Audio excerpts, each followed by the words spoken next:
Bom, turma, eu sou o Luiz Miguel e eu vou apresentar o tópico quais mudanças conceituais no eletromagnetismo levaram Einstein a buscar uma nova explicação para o movimento. Bom, contextualizando um pouco, no final do século XIX, a física entrava num dilema. As equações de Maxwell mostravam que a luz era, na verdade, uma onda eletromagnética que sempre viajava na mesma velocidade. Não importava quem estava observando. Só que isso entrava em choque com a mecânica de Newton, que dizia que a velocidade sempre se somariam. Então, para tentar resolver essa contradição, muitos cientistas acreditavam que a luz precisava de um meio invisível para se propagar, o chamado éter luminífero. Então, o famoso experimento Michelson e Morley, em 1887, não encontrou nenhum resultado da existência desse éter. A luz parecia se comportar da mesma maneira de todas as direções. Então, um experimento que tentavam provar esse éter, na verdade, desmistificou ele, né? Então, e também, além disso, tinha uma estranha assimetria nas leis do eletromagnetismo. Se um ímã se movia em relação a uma espira, formava-se uma corrente elétrica. Mas se a espira se movia em relação ao ímã, o resultado era o mesmo. Entendeu? Então, embora a explicação matemática fosse diferente, isso mostrava que a distinção entre repouso e movimento absoluto não fazia nenhum sentido. Então, diante dessas inconsistências, o Einstein propôs uma solução ousada em 1905. Ele partiu de dois princípios simples. Primeiro, que as leis da física são a mesma para todos os observadores em um movimento uniforme. E segundo, a velocidade da luz é sempre constante independente de quem observava ou de quem emitia. Então Einstein derrubou a ideia do éter e reformulou todos os conceitos do espaço e tempo e criou a teoria da relatividade.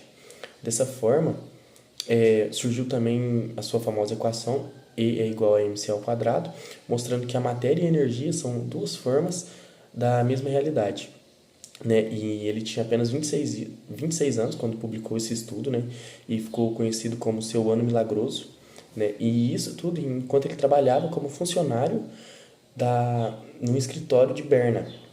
Né? Então, assim, a partir dali, sua obra mudou para sempre os rumos da física e estabeleceu as bases da física moderna. Bom, turma, eu sou o Cauã Nascimento Avanço e vou apresentar o tópico de como que a constante da velocidade da luz influencia a dilatação do espaço-tempo. Na verdade, primeiro a gente precisa entender que a constante é um postulado feito por Einstein. Ele propôs que a luz, independente do ponto de vista, independente referencial, essa constante sempre vai ser 300 mil km por segundo, né? Se você medir um feixe de luz vindo na sua direção parado, é essa velocidade. E se você ir de encontro a ele com uma velocidade de 200, 300, 1000 km por segundo, vai ser a mesma velocidade.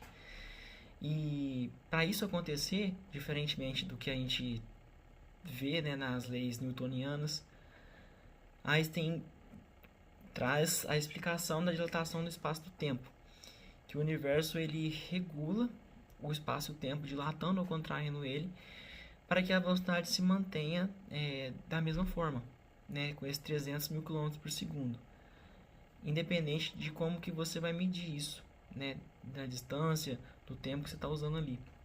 Um exemplo disso é o vagão, né, que um feixe de luz demora para ir e voltar dentro de um vagão, do começo até o fim. E o observador que está parado em relação a esse movimento, né, que está lá dentro do vagão, ele vê a luz mais rápida, se a gente fosse analisar pela forma convencional, do que alguém que está do lado de fora, observando isso. E Einstein diz que a contração e a dilatação do espaço-tempo tem que explicar que essa luz, para os dois referenciais, vai gastar ao mesmo tempo, a mesma velocidade, para percorrer essa distância, de ir e voltar dentro do vagão. Então a gente entende que a dilatação do espaço-tempo é uma consequência para que a constante da velocidade da luz se permaneça. Então isso meio que é um sacrifício do universo, né, do tempo e do espaço, para que a luz possa se manter ali constante. E assim, a gente tem um costume de analisar as coisas segundo as leis newtonianas, né, não de acordo com as leis de relatividade, de espaço e tempo, né, de Einstein. Então, quando a gente estuda isso, é bem interessante saber como que a explicação para manter a velocidade da luz é tão simples, mas ao mesmo tempo complexa, né, com exemplos básicos, simples, mas que envolve muita física. Boa tarde, turma. Meu nome é Miguel Coelho e vim falar um pouco sobre o meu tópico. Se a velocidade da luz não fosse constante, o que aconteceria? Todo mundo sabe que a velocidade constante da luz é um grande pilar da teoria da relatividade e também de toda a física moderna. E sem ela, o espaço e o tempo continuaria absoluto, de acordo com Newton, e os movimentos não se ajustariam de acordo com o observador. Fenômenos de dilatação do tempo e contração do espaço deixariam de existir.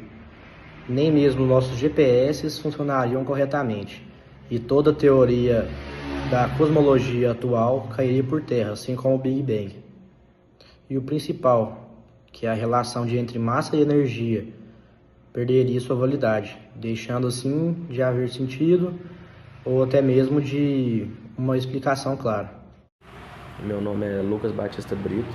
Eu vou falar sobre o experimento de Michelson-Morley, que foi fundamental para a confirmação da constância da velocidade da luz.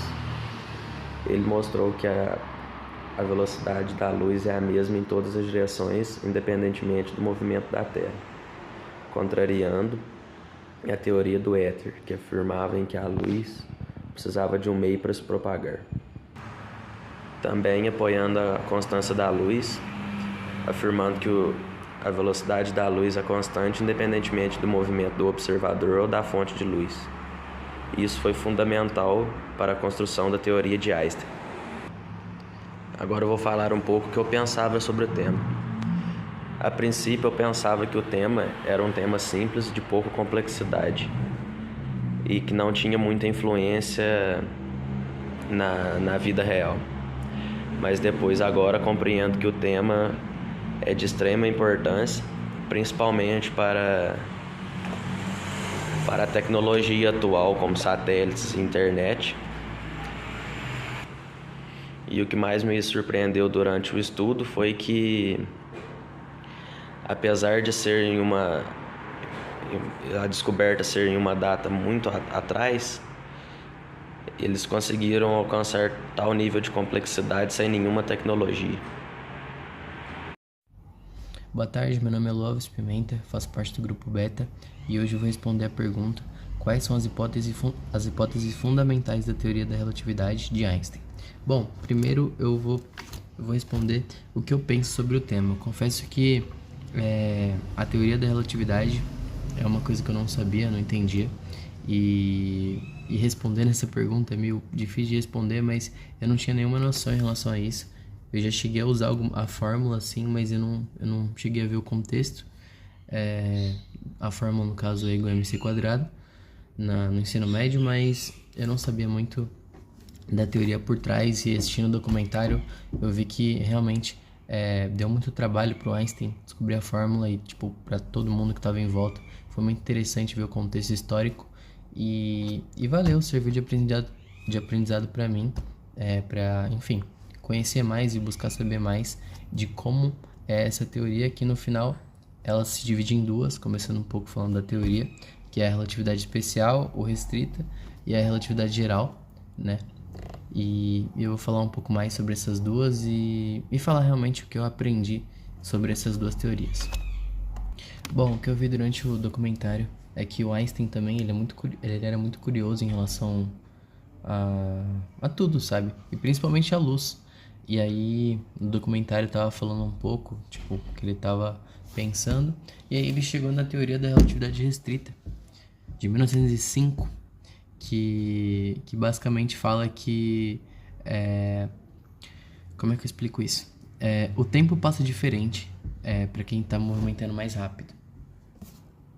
Além de que o espaço ele pode se encolher quando a gente move muito rápido.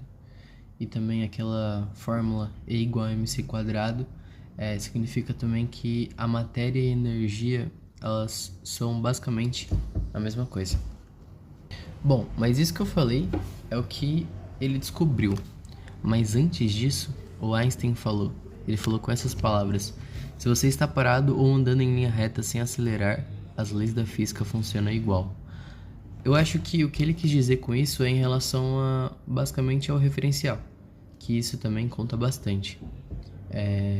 E a outra coisa que o Einstein disse: a luz sempre tem a mesma velocidade, não importa se você está correndo atrás dela ou parado. Eu acho que ele chegou nessa conclusão principalmente com agora que a gente sabe, né, quanto que vale realmente a velocidade da luz, que é 3 vezes 10 à quinta, se não me engano, e ele chegou nessa conclusão com essa relatividade restrita de 1905. A relatividade geral foi um pós da relatividade restrita, foi em 1915, 10 anos depois, e basicamente ele meio que pensou com a gravidade também. Ele mostrou que a gravidade ela não é uma força puxando, é como se a Terra afundasse um colchão e a Lua ficasse rodando nesse afundado, assim, basicamente. Mas aí, basicamente, o que isso explica? Basicamente, isso explica que o tempo ele passa mais devagar perto de coisas muito pesadas, tipo um buraco negro. E basicamente é porque os planetas giram em torno do Sol. E até as ondas no espaço chamadas as ondas gravitacionais. Basicamente, a restrita é quando não tem gravidade nem aceleração. Já a geral, ele apresentou essa nova teoria baseando no espaço, baseando na gravidade e que ela não é uma curvatura do espaço-tempo. Bom, hoje aí minha parte está ficando um pouco longa, mas basicamente Einstein contribuiu muito aí para essas teorias. Eu achei muito interessante, tanto o documentário quanto depois pesquisando sobre o assunto. E basicamente é isso. Valeu!